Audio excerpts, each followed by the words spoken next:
Hey there, this is Straight Talk, No Sugar Added. I am your host, Nina Perez, and we are here to discuss life topics to challenge and transform your thinking. Let's do this. So today I have someone here who loves to challenge and transform your thinking, and I am excited to have him here. And his name is Casanova Brooks, and he is an award-winning entrepreneur, an author, a high-energy keynote speaker, and a real estate professional. Now, he has battled many adversities in his life at many stages of his life, and that's why we have him here.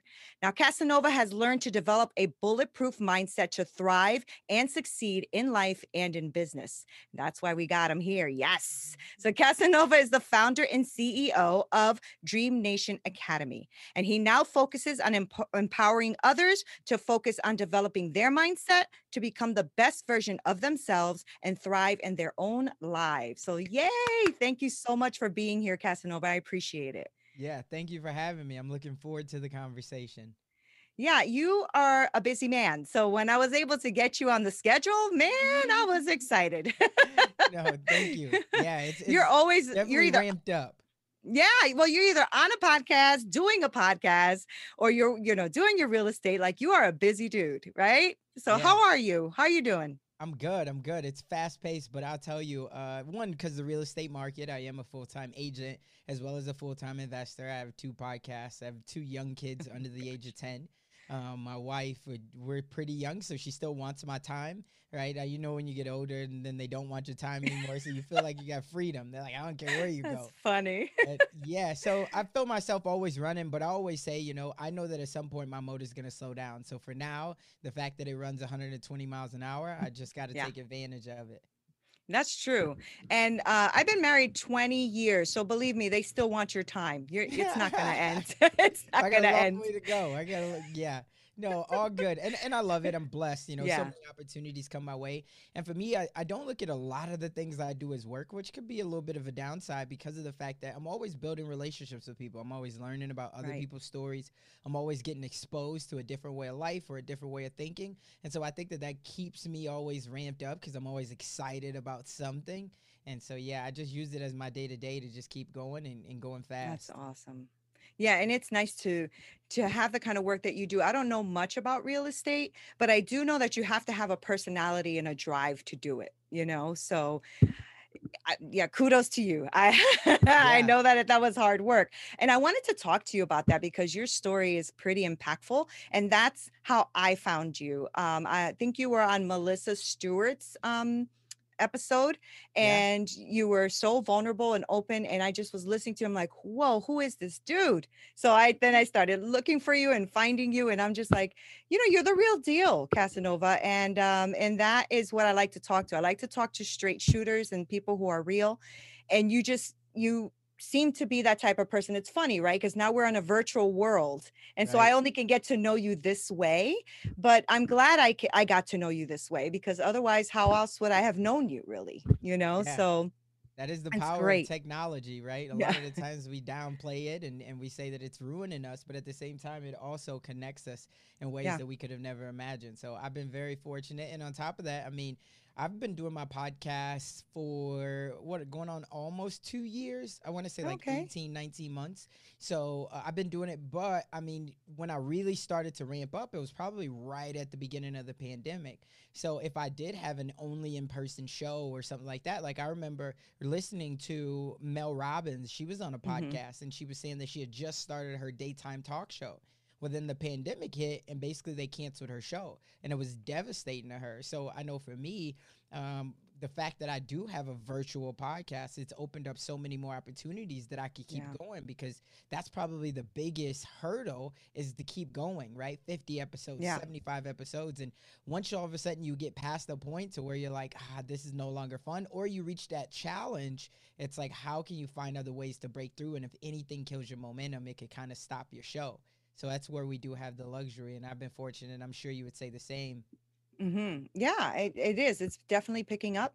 But I also feel like, yeah, you're right. I mean, it's been a blessing and a curse, right? But I think the blessing of it all was also not just connecting like we are connecting now, but the fact that we got to spend maybe a little bit more time with our families, got to Right. appreciate them a little bit more too, and appreciate what life really means. And that actually must play a lot in what you do as well, because you talk a lot about, power thinking, right? Like really transforming people's thinking. Now, 2020 could have really destroyed you or not, Right. right? Right. Yeah. So it was one of those things like, for real estate, I think you guys did really well. Right? I have a lot of friends who are in real estate and they just like, they were selling everything, even their mother's house. Right. Yeah. Everything right now is across the country selling like crazy. I would That's agree. great. Yeah, I would say, in 2020, for me, it wasn't, I don't think that it really could ever destroy me. Now, I will say one thing that was a big deal for us is my wife and I, we had just started, and I say all I did was sign my name in a couple places, and then I have a digital marketing company that I own as well. And so we do the marketing behind what we started, which is a daycare center. So Oh, right at the wow. beginning of the pandemic, this was like 17 months ago, 18 months ago, I would say. We opened up a daycare center. We took it from 0 to 70 kids really quickly. And then obviously the pandemic hit. When that Right. pandemic hit, and we did that, I want to say we took it from 0 to 70 kids in about 7 months, which is Wow. really fast. And it's the Yeah. center. And didn't come from this before at all. Now, for me, I've always been a purebred entrepreneur, so I've always been okay with taking risks and just having the mindset that it'll all work itself out as long as you have the right integrity and you have the right relationships. Well, for her, she doesn't come from that world at all, so that was like a big deal for her to Yeah. jump out there and start her own thing. And then when the pandemic hit, it dropped us back down to 28 kids. And so Right. that was like oh man, because you got this center, you got this lease, you're trying to run a business, Mm-hmm. and then all of a sudden now we've gotten it back up to 68 kids. So we're Oh, almost wow. right back there. And capacity for this one is 85. So Okay. we're almost right back at 100% capacity, which is what we want it to be, of course. But I would say in 2020 for me, I don't necessarily think that it could have broke me. And the only reason being that I say that is because for the last 6 years, I've built my relationships off, or I've built my business off of relationships, Mm-hmm. right? Mm-hmm. So in these moments, like, yes, fortunately enough, the real estate market has continued to take off all across the country because we've had low inventory all across the country, which is why you see real estate agents, they're loving it right now, as long as, again, they haven't been transactional and they've been relational. And so that's what I've always tried to do. So even if I go through a time where I want to make a pivot or I want to do something different, maybe it's not 100% of a pivot, but I just want to maybe transition into looking at something different. I know that Mm-hmm. because I've always had the right integrity, I've built the right relationships, and Right. I've never been transactional, people will always accept me. I just got to come with the right energy. So when I say, hey, you know what? I'm actually starting to open up a car dealership. They're gonna see my energy. They're gonna know what I did for them So in good. houses or whatever I do. Hey, I'm just getting into online marketing or online coaching, and obviously I have to show results. But a lot of it, in my opinion, what I've learned, 90% of any selling, because we're always selling, just like you said, 20 years. Your husband's been selling himself to you for 20 years. That hey, I don't want you to leave me, and vice versa. Every single Right. day, we're selling ourselves to our kids. We're selling ourselves to our audience. So for people to say, like, I'm not in sales, like, that's the wrong way to think about it. Everyone is in sales, just like everyone is in affiliate marketing. It's the status that we have, it's the phones that we have, no Yeah. matter what it is. And so for me, I think because of the way that I built my businesses over the last 6 years, 7 years, in my entire lifetime, I don't necessarily think that 2020 could have broke me, but I Yeah. do think that it could have, I always look at everything as there's a silver lining. And just like you said, like I've been through so much adversity, losing my two best friends when I was 8, stage 4 cancer when I was 15, went through Yeah. chemo for 2 years. 6 years ago, I'm losing track of time because I'm throwing so many numbers out there. 6 years ago, I went through obviously probably my toughest time in life, where I lost my mom, my job, and my home all within a matter of two and Wow. a half weeks. So I've seen so many different things on top of being moved from inner city Chicago when I'm 11 years old to now Sioux City, Iowa. So I come from big city Chicago, Mm-hmm. only seeing people who look like me, to now all of a sudden I'm around a town of 80,000 people, cornfield I cattle, was gonna say no one cornfields, who right? looks like me. but there's always been a silver lining, right? And a lot of the times when we go through adversity, one thing that I've always told myself, there's multiple things, but one is like, even when I get overwhelmed, like in 2020, right? You get overwhelmed, and there's two things that come to my mind. Number one, Jim Rohn said, and I'm a huge fan of Jim Rohn. If anybody has not ever listened to him or read his books or listened to audio tapes, I would encourage you definitely to listen to it. But one thing that he said has always stuck to me. He said, don't wish that things were easier, wish that you were stronger. Right. That's good. And I was like, man, like that's right. And the second thing is, when people look at all these irons that I got in the fire, and I know most people, they live in like, they got to focus on one thing and just do the one thing. And I think that there's merits to, depending on how you're wired, not everything is for everyone. But one thing I've always told myself, even if things just look like it's going so fast and I can't keep up, is the thing that I say is, you can't complain about too much food on your plate when your goal was to eat in the first place. Right. And so that's always kind of been that thing. And that came from me. Like, no one else, I never heard that anywhere. I always give credit. Me neither. Yeah. And so that's the thing, because I remember early on, after going through that big storm with my mom, and then real estate started to take off. But of course, me never coming from entrepreneurship or home ownership or any of the ships, right? I then, like, real estate took off really fast for me. So after I go through that storm, within the next 9 months, I did 46 deals and $8 million in volume, brand new to real estate. Wow. And so it took off really huge. quickly. Yeah, and I didn't know, and keep in mind, so like here in Omaha, the average home price, at least at that time, now it's scaled because everything's selling. Like, you could throw a shed on a lot and that thing will sell for $150,000. Right. But yeah, at that time, the average home price was like $187,000 here. Wow, that's a lot of homes you sold. Yeah, I had to hustle, right? I wasn't in California slanging like $2 million houses. Right. And so I was hustling, but I remember there was times where it was like, oh my God, like, I'm running really fast. I'm showing houses. I don't know how to build a business. And that was what I would always tell myself. I'd be like, listen, you can't complain about too much food on your plate when your goal was to eat in the first place. And I'm like, you're right. Like, just keep going. And so that's what I would say to people. And I know that's a lot for your question, but that's where, when I go for, could 2020 have broke me? I think the first thing is, again, I'm always focused on the long game. And as long as I remain relational, right, and everything's based off of the relationship, so true, and not transactional, I think that even when you go through a pandemic or you go through any type of adversity, it's the people that are not only going to pay for your services and make sure that you can get out and support you, but it's also those people who are going to mentally keep you afloat, to say, look, you've already built this. You can rebuild it again. You get something different. What do you need? I got you. And so those are the ways that I always just try to build, like, everything that I do. Yeah. And relationships are super important, because that also helps you with networking, right? Like, they connect you with somebody you didn't know you could connect to, with another person you connected to. Now, you've been through quite a bit in your life. So how did you prevent yourself from getting stuck? Like, I know you said that inside of you was always like an entrepreneur, right? I heard the story about your when you were young and your friends passing away, and I was very sad. And I can imagine that also caused a couple of hiccups in your growing up, right? I mean, I think we all go through these tragic moments. Yeah. I was just talking to someone who seems like they can't get their self out of their self. You know what I'm saying? They can't get out of their own way. Right. How did you do that, Casanova? Like, what did you do to get yourself to move forward? Because you've lost quite a bit, and you've battled cancer, right? Can you tell us a little bit about that story?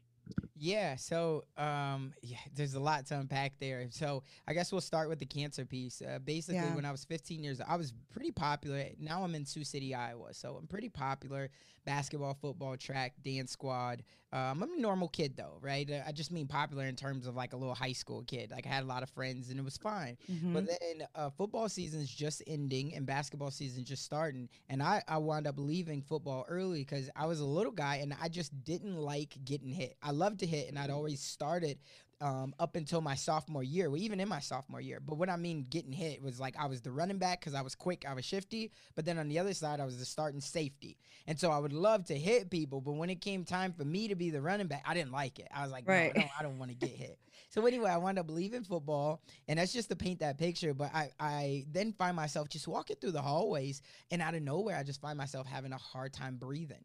And I'm telling my buddies, I'm like, hey, man, I can't really breathe. And they're like, yeah, it's probably just because you left football early. Basketball is just starting up and you're probably just out of shape, because you left early. And I'm like, yeah, you're probably right. But then I was coming home and I was just taking naps. And my mom was just seeing, like, what's up with you? Like, this is uncharacteristic. And I'm like, I don't know. I'm just really tired. And she's like, okay, well, if it persists, we're going to go to the hospital. And I'm like, okay. Now, keep in mind, I was never, ever sick as a child. Chicken pox, measles, coronavirus. Like, I was always pretty good. And so when it was time to go to the hospital, because it did persist for the next couple of days, I didn't really think nothing of it. Now, keep in mind as well, all I was thinking of is what I saw on TV. I was thinking I was going to get a hot nurse. I was going to get sponge baths, video games, candy, and, like, I'd be home in a couple of days. A teenager's dream. Right. I was like, yeah, it'll be fine. And then I get there and they like, hey, you know what? We're going to run some tests. And then later on that night, I remember it was like 11 o'clock at night. They come back in and they say, hey, you know what? We got public transportation. We're actually going to ship you guys to the other side of the state, University of Iowa. And my mom is just like, well, like, what's up? And they're like, we think it might be a little bit more serious. And they're like, well, what's more serious? And they say, we think he might have cancer. And I just remember my grandma going, whoa. And then, so, next morning, 6 a.m., I'm over now on the other side of the state at the University of Iowa, and they run all these tests, and it comes back that stage 4, I was 2 weeks away from death. They said I could have just died in my sleep because it was all throughout my body. And so that was obviously a huge turning point for me because I went from thinking I was healthy and everything was fine to not knowing that, a couple weeks later, I could have just died naturally. And so it was a crazy time, but when we look at, like, how have I always been able to pull myself out of things like this, I think first off, it started with my mom and grandma. And the reason why I say that is because they were always the heart. They were always that never let them see you sweat mentality. Because when people ask, like, what was my mom and grandma going through? I'll be honest, I was so young that I didn't know. Right? I didn't know what they were going through. I just knew that every single day they were, as my mom would always say, robbing Peter to pay Paul.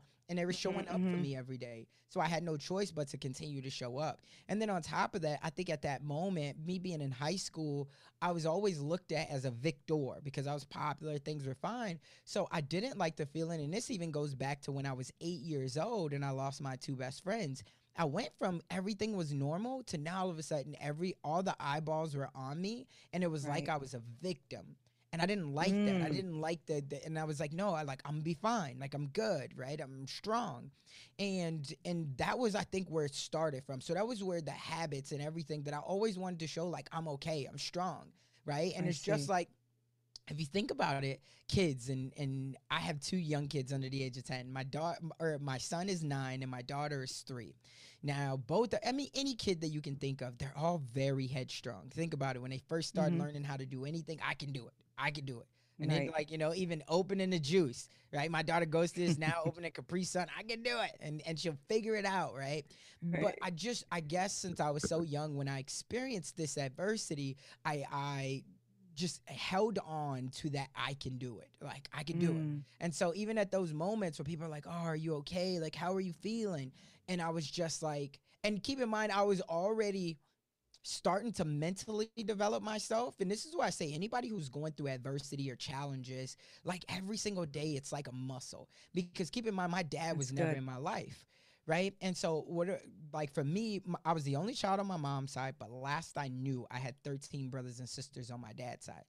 But he never did anything to bridge the gap of the relationships. And so there was countless times, and we won't go too deep into it, but there was countless times where, like, he left me thinking that he was going to come and get me a day or he was going to come visit, and he never did, right? There was one time that was just like the movies. I was living in Sioux City, and I came back for the summer to Chicago, and I was staying with my cousin, and it was freshman year. And there was a high school party. And she's like, hey, you want to go to this party with us? Because I'm staying there with her and her mom and everything. And I'm like, nah. Because my mom had just got my dad on the phone earlier that day and said, hey, Cass is in town today. You should pick him up. Go see him. Just see. So she wound up connecting us on a 3-way call. And he's like, yeah, what's up? He's like, all right, when I get done working, I'm going to come get you. And then I was like, all right, cool. So when my cousin tells me about this party, I'm like, nah, my dad's going to come and get me. And I'm a freshman. And then she's like, are you sure? And I'm like, yeah, he's coming. I just talked to him. And she's like, all right. So all of a sudden, you know how it goes. 6 o'clock comes around. He doesn't come. 7 o'clock, doesn't come. 10 o'clock, doesn't come. My cousin winds up coming home at like 10:30, and I'm still sitting on the doorstep. Right. Never came, never called, never texted, nothing. So I think for me, I was always training myself because of the situations that I was always in, to just say, listen, like there's always a silver lining out of everything. And if nothing else, because everyone goes through storms, I was Yeah. going to be mentally prepared for this next storm. And so there's a lot of little mantras, but those are the things of how I've always, kept myself in it. Another thing I always say is, joy wouldn't feel so good if it wasn't for a little bit of pain, Yeah. right? You Yeah. have to, and granted, we never want to experience the pain, but think about it like this. And this was one time I heard this, and I want to say, do you know what Kirk Franklin is? Yeah. Of course. Yep. So Kirk Franklin, I want to say you can YouTube this, or anybody listening or watching, YouTube it or Google it or however. But there's a video I saw, and this is a couple years back, and hopefully I don't butcher it. But basically he says, nobody ever wants to experience pain. But he said, let me ask you this. If there was a bag of flour that you had to eat, would you eat it? Would it, even if you had to eat it, right? Would Mm-hmm. it taste good? People are like, Right. no, like no one No. wanted to eat it, right? If you had to just eat raw eggs, would it taste good? Like, no, like nobody want to just eat raw eggs, right? Right. If you had to just eat flour, or I said flour, eggs, whatever Butter. was in it. What'd you say? Butter. Butter, exactly, right? I think you know where I'm going with it. But butter, Yeah. would it taste good? No, individually, all of those suck, right? Yeah. But you need all of those ingredients to make the most beautiful and moist cake that there is. We all That's love right. the end That's result. right. And so for me, I guess I've always thought like individually, but at the end of the day, we also understand that not only pressure, it busts pipes. And every day we're under some type of pressure.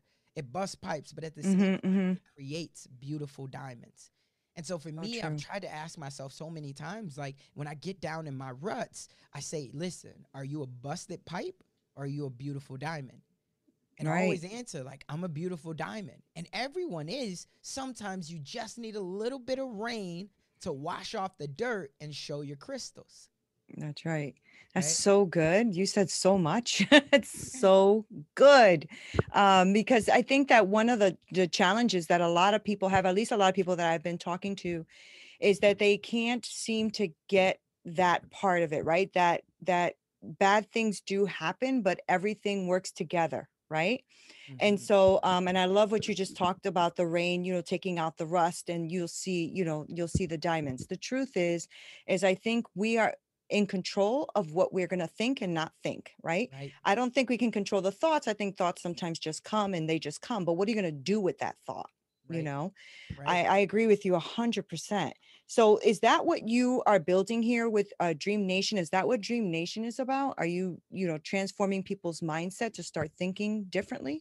Yeah, so Dream Nation is definitely it's a community, and why I created it was because I believe that everything starts with a dream. When people hear my Mm-hmm. story and they see all of the different things that we've been able to build, and I say we as my wife and I, we've been able to build, even with my podcast, both of them, I always say everything starts with a dream. And those of us who dare to dream while the rest of the world is settling for what society tells us is our reality, That's good. we're the ones who stand to Mm-hmm. be change makers, trailblazers, and ultimately we make this world a better place. And I'll tell you, there's one story that comes to my mind, and this just happened 2 nights ago, and it gave me chills. And so it's the first time I've told this story since then. But I used to always say for the last 2 years, I would say, CJ, for when this is probably like now he's 9, this is probably like 3 years ago. He really went through this phase where he was afraid of the dark. Like right when we moved into our new home, he went through this phase where he was afraid of the dark. And our bedrooms are all upstairs. We have a 2-story home.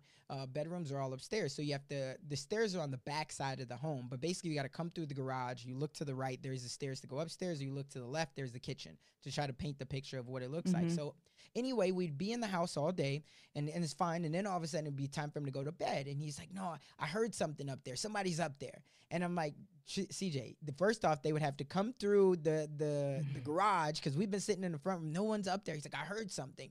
So then what would I have to do? I would have to walk him upstairs, turn on the light, walk him down the hallway, and show him, hey, there's nothing to be afraid of. Well, my hope and my thoughts in that, because now my daughter's 3, and this Mm-hmm. just happened Mm-hmm. 2 nights ago, that we have a camera in her room, and CJ and her goes upstairs, and then she's like, I hear something, right? And CJ says to her, like, listen, there's nothing to be, because the bedrooms are right next door to each other. And he's like, Mm-hmm. listen, there's nothing to be afraid of. I'm right here with you. There's nothing to be afraid of. And so that was my So whole good. thought. If I stood to be a change maker, a trailblazer, So that good. eventually someone would come after me. And I knew that my daughter would go through this, as all kids do. They go through that phase of where they're afraid of the dark. But if I did my job right, I wouldn't need to go upstairs. Her older brother would be the one to do it. And so that's exactly how it played out. And so it was That's so good. crazy, because I told this story for the last 2 years when people would ask me what Dream Nation is about. And then just 2 days ago, it finally happened. And I was like, I knew it. I knew it. And so it's so powerful. But that's why I created Dream Nation. And it's because for me, here's what I know. I know that I've always been that person that when people ask me about my success and what do I believe is the keys to success, and I always say it comes down to the 3 E's. And if you want, I can tap into those. But one of those E's is exposure, right? And so for me, every time I've been exposed to something new, it's given me that kid feel, that it's allowed Mm. me to feel like that it made me come alive again. Right? Think about it, your nieces, your nephews, your grandchildren. You Yeah. want them to try everything. You want them to experience everything. You want to take them on different trips. You want them to go around the world, different ethnic foods, because you want them to have a holistic experience in life. And so Right. that's my whole reason why I created Dream Nation Academy. It's, yes, mindset, because in the beginning, like yes, you have to develop a skill set. It's something that provides value to the world, but it doesn't matter the skill set if you don't have the mindset to utilize it in the way that it needs to be, right? Because there's so much negativity and Yeah. pessimism in this world that you got to be the one that stays optimistic. And It's so good. that's why I created Dream Nation, and it's grown into obviously the podcast, the digital media company, the coaching. It's been so much, and it's been so fun. But that's where I created it. I wanted it to be something that could allow people to have access to the world's biggest and brightest minds, so they could be inspired, but at the same time, so they could have cutting edge strategies of what successful people has already done and how they could take it and implement it into their life. That's so good. And one of the things I remember is talking to a friend of mine a couple years ago, and she's like, I want what you have. I want what you have. I said, okay, are you willing to do everything I had to do to get what I have? Right. Because it hurt to get what I have, you know? And she's like, oh, I said, oh, you don't remember me being homeless. You don't remember me losing everything. You don't remember. And then she was like, oh, wait a minute. Maybe I don't want, want everything you have. And I'm sure that, that's something you probably have to, overcome as well. Like people just, oh, you know what? You're Casanova Brooks. I want everything Casanova has. Right. But Casanova has been through some stuff. Right. Right. Right. And Yeah. it didn't come to you overnight. I mean, yeah, you're coaching people because you are coming from a place where life has coached you. Facts. Right. That's Facts. so good. Yeah. I really enjoy listening to you when you are having these conversations because you're so authentic and you just say things the way they are. And I really appreciate that about you, Casanova. So if you're trying to impact people, I just want to let you know that you impact me. Thank you. So I'm one of those people that you probably would have never met, but you do impact me. Just want to let you know that Well, because thank I you. think that you're welcome. I think that sometimes it can be draining too, right? To always be on, right? So I'm sure that you have to have a routine or something that you do to keep yourself level, to keep yourself straight, right? Because otherwise you're going to be exhausted and you're going to be burnt out at all this, right? Yeah, for So sure. do you have a routine or something that you do that this is what I have to do to keep myself sane? Yeah, that's a great question. And if I'm being 100% honest, straight talk, no sugar, I don't. I don't. Oh, I think okay. when I get up in the morning, I always listen to something that's gonna pump me up in that Oh, morning. good. So whether that's Jim Rohn or books, things like that. But as far as an everyday routine, I wouldn't say that I do. I think that what keeps me going every single day is the excitement of the unknown, right? And I try so many things, and I'll be honest, is it a little exhausting? Sometimes it is. But when I hear like things like what you just said to me, it did give me chills because it lets me know that I am reaching who I'm supposed to reach. And Mm-hmm, so to say that mm-hmm. I have a routine, I mean, I'm sure there are some things that I just do every single day, but for the most part, I just try to do something that I feel like I'm excited to do, because then people like you will hear my energy, and then it gives some type of an impact off. And so that's what I try to do every single day. I try to just have an experience of something, whether that means doing it through digital marketing, through Instagram, through my podcast. Those are the things that I do every single day, because I feel like every day that I don't do something, it's an opportunity that I've wasted to impact someone else's life. And something I've always even told my wife, like, your story is not for you, right? So I come on to other people's shows. And it's crazy, because when most people, when they see it, like for me, I have 2 shows. I release 3 episodes per week on. So I have the Dream Nation podcast and Dream Nation Real Estate podcast. Monday, Wednesday, Friday. And then on top of that, I do other people's shows. So I probably do an additional 4, maybe 5 shows per week. Of other people's podcasts. So every single day, and that's why I say, I understand that at some point my motor will slow down. But for right now, the fact that it's running 120 miles an hour and I don't need coffee or any of those things, it's like, why not give it all that what you got? Because it's like think about it like this. I guess the way I think about it, like, and eventually there's gonna come a time where you can't play in the NBA anymore. You know what I'm saying? And so you're going to have those years where you're in your prime. LeBron's in his prime. He's just getting out of it, right? And so he's still got another 4 or 5 years. But at that point, he'll be able to sit back and relax. And for me right now, I feel like I'm in my prime. So why not give it everything that I got? So the last thing that I want is, at the end of the day, whenever I hit the end of my road, I look back and I say, man, my only regret is that I didn't do X, or that I didn't go harder on Y. So that's why I just try to go so hard. And I wish that I could say that every morning I have a routine. I'll tell you one thing I do every single morning. First thing that I do, and I learned this early on in my entrepreneurship days, is I make my bed. And that's like my first win. And it's so small, but for me, I love it. Because it feels like I did do something. I committed to something. I make my bed every single day. After that, it's all about where my day goes. I make sure that I got time for my kids. I take my kids, my son to school, my daughter to daycare. We have the ritual that I tell them every single day when my son gets out of my car. Every single day, we never miss it. And it's be great, be a leader. Those are the 2 things I tell him. And what's so cool about this is I take my son, because he goes to the neighborhood school that we live in. And then my daughter's always in the car. And now, like, when he's getting out, I say, I love you. And then I'll say, be great. And then she'll always say, be a leader.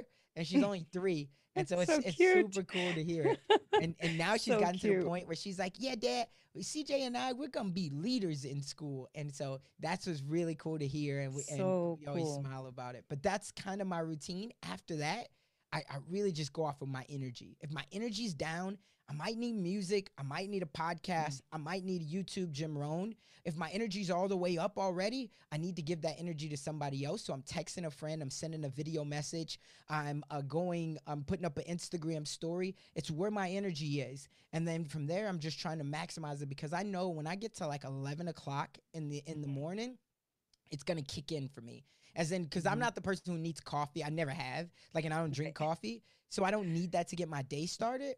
So, but it does take me sometimes a little bit to get running. So what I mean by that is, by 11 o'clock, though, normally I've worked out the kinks. I figured out where I need to be. And then once that day gets going, it's time to take action. I got to take action. So I'm running fast. And that's kind of what my days look like.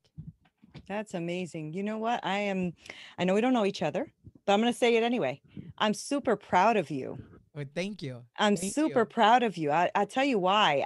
I really, really admire you, and admire that you were fatherless, but transformed that to impact your children. That is a powerful thing to do. I didn't have a father either, so I get it. And funny enough, we have that similarity where my father had 13 kids as well that I didn't know. Yeah. Isn't that funny? It's crazy, especially when they don't want to build a relationship and they make a choice, right? Because there's so many things, and we don't have to go down that, but right, like I said, they had a choice. You just like you said, thoughts can come into your head, but it's what you choose to do with it. And when they don't make the choice that they want to build a relationship with you, they didn't have to give monetary value. Like I'm just fine. And even now, the fact that my dad has never tried to even, you know, reach out and talk to my son or my daughter and all those things, but it's okay, you know, because everything is a silver lining. And I have used that as fuel to make sure that I am the father that I am today. And both of my kids being miracle babies. That it's been a fun journey. And it's so it's crazy because I'm the only child. And so I've struggled, and I say that openly, but to like anybody who knows, if you're an only child, you struggle to share. You struggle to not get your way. And so I've had to be so submissive, especially to my daughter. Because she just, like CJ, my son, he's always been high energy, but cool, calm, collected. One of the nicest kids you can ever meet. And so he plays basketball. So we're always trying to get him to find that Kobe mentality. And he plays all year round. Like he's a third grader, but we play at a select program, probably top program in Nebraska. And he's the only kid in the entire program who played up a grade level this past year. So we just got finished. So, he's really good. If you ever look at my stories or anything like that and you watch him playing. I will. But we've struggled to get him, like his favorite player is Steph Curry. He kind of looks like him a little bit. He's light complexion and he just loves to shoot the ball. He has a great shot. But we forget him to take over a game, become that like lion. I always tell him, I learned this from Kobe. You know, he's like, listen, you could either be a lion or you could be a gazelle. I'm going to love you either way. Right? But if you're going to be a gazelle, you better be the fastest gazelle because them lions, they're coming. Right?